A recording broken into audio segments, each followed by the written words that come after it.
people becoming convinced that AI is some sort of guru or soulmate in their lives, and lawsuits coming forward as a result of the terrible things that can result. A big company deciding it's not going to let people under the age of 18 have open access to their chatbots anymore because they're worried about excessive emotional dependence on the part of children.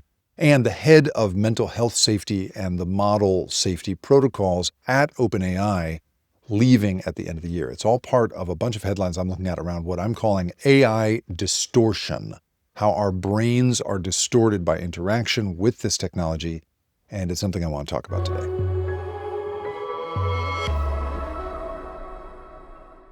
It's Tuesday, November 25th, and I've been looking for quite a while at the capacity of AI to change our minds. I mean, truly transform our brains. The thesis of my book, The Loop, is basically that AI is going to do to all sorts of fundamental social and cognitive skills what Google Maps has done to our sense of direction.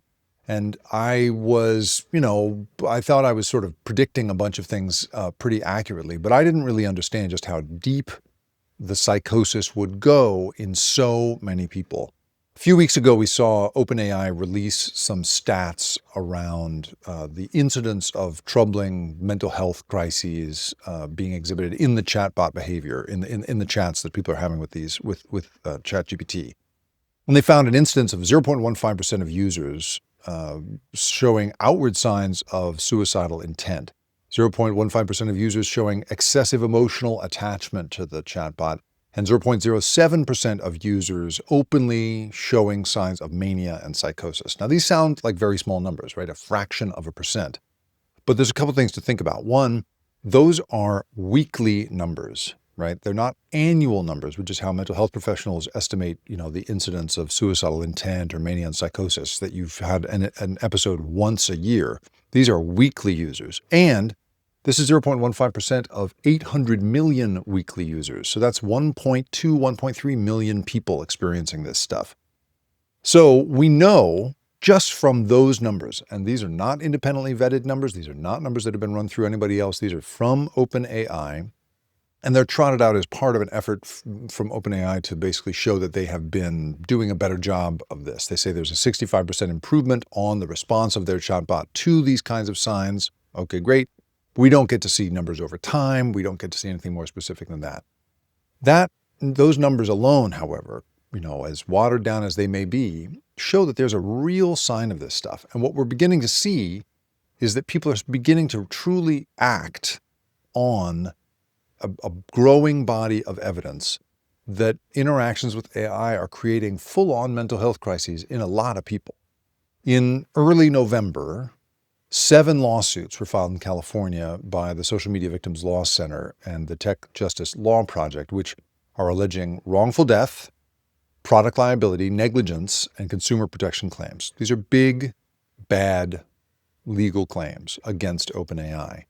They are claiming that the technology, that specifically the GPT-4o version, engaged in emotionally manipulative behavior, where they encouraged isolation, they reinforced delusional beliefs, and in some cases even acted as a suicide coach. One of the lawsuits, describes a user who had no prior diagnosis of mental health trouble and was hospitalized for 63 days after he became convinced that he could time bend, and that the model affirmed this over and over again. Now, these cases really are proving that there is sort of a real-world legal anchor to this concept that I and a lot of other people have been thinking about, which is the capacity of this technology to really convince our ancient circuitry, our instinctive, pattern-based decision-making systems, to do things in new ways, right? We have always, as a species, been in the grip of guidance. I do believe in the concept of free will, but I also think that if you speak to your average behavioral scientist of really almost any stripe, they'll tell you that our chances for actually making an independent decision, really weighing the choices in front of us and making a choice, that's a really unusual thing. The vast majority of our decisions are made in this highly instinctive, highly predictable way.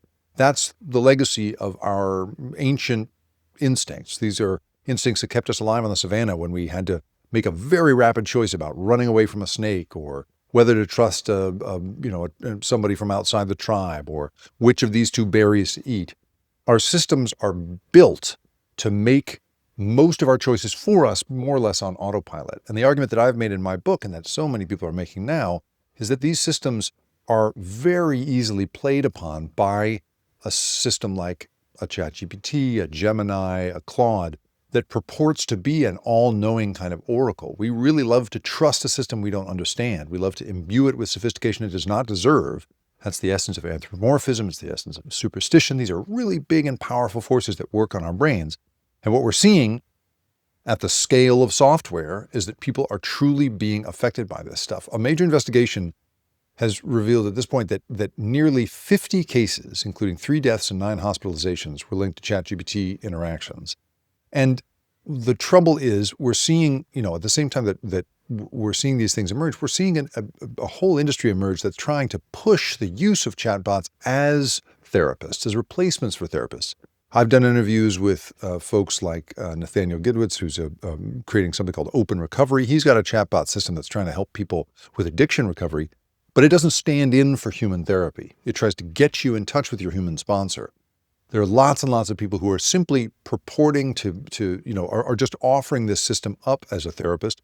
And even in cases where it's not packaged that way, a lot of people are using their system as a therapist. As someone, the benign version of this is coming home and confiding in somebody, in a chatbot about the date you just had, but all the way over to fully saying, I think this might be wrong with me. What do you think? And a study from Brown last month, Brown University, found that LLMs systematically violate mental health ethics standards, even when instructed to perform evidence-based psychotherapy techniques. It's just not plausible to believe that these systems are going to be able to sort of do this. There is, for me, a really powerful thing taking place here that is a combination of our ancient mode circuitry and the business strategies of the companies making this new technology that really just, pushes our brain to want to believe it. Now, those legal implications are already having some effects. Today, November 25th, is the day of a ban going into effect from character.ai, which has been the subject of some legal attention as well. It's banning users under the age of 18 from full chat access, citing what they call growing concern about teens forming unhealthy attachments to AI companions. This is a thing that's happening, right? Now, we've seen some companies saying that this should in fact be a feature, right? We've had Mark Zuckerberg say in the past that he thought that having, multiple synthetic friends could be a really positive thing, although there's no evidence that it could be a positive thing. And this, for me, I think really needs to be understood as a spectrum. And this is why I'm calling it AI distortion. It is a spectrum of behavior that begins on the far side with something like using this thing as a late night confidant, but winding up becoming something where you believe this thing is your best friend. It starts on the very, benign side as just, getting into a kind of lazy research mode. On the far end, it gets into really not using anything but ChatGPT to make choices, right? On the near end, it might be using it for creative co-fiction. On the far side, it could be something like believing that co-fiction truly exists, as so many people are beginning to do.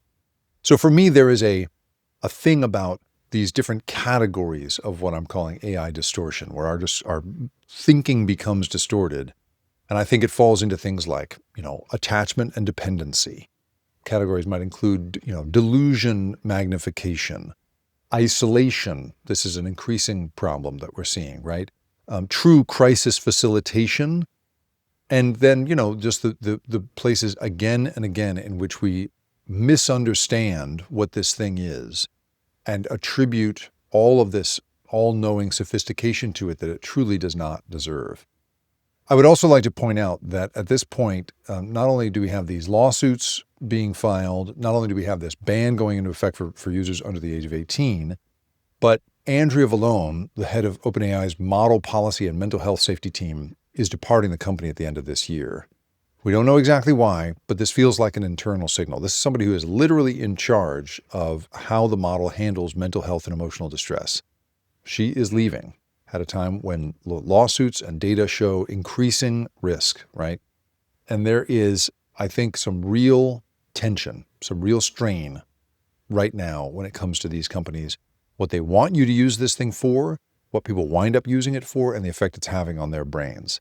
All of that, I think, falls into a very powerful argument that we are facing something far beyond just a change to the workplace, far beyond a change to, our cognitive skills. I think we are entering a world in which this truly could start to tweak our sense of reality. I don't mean to be alarmist here, but I really think that's the case.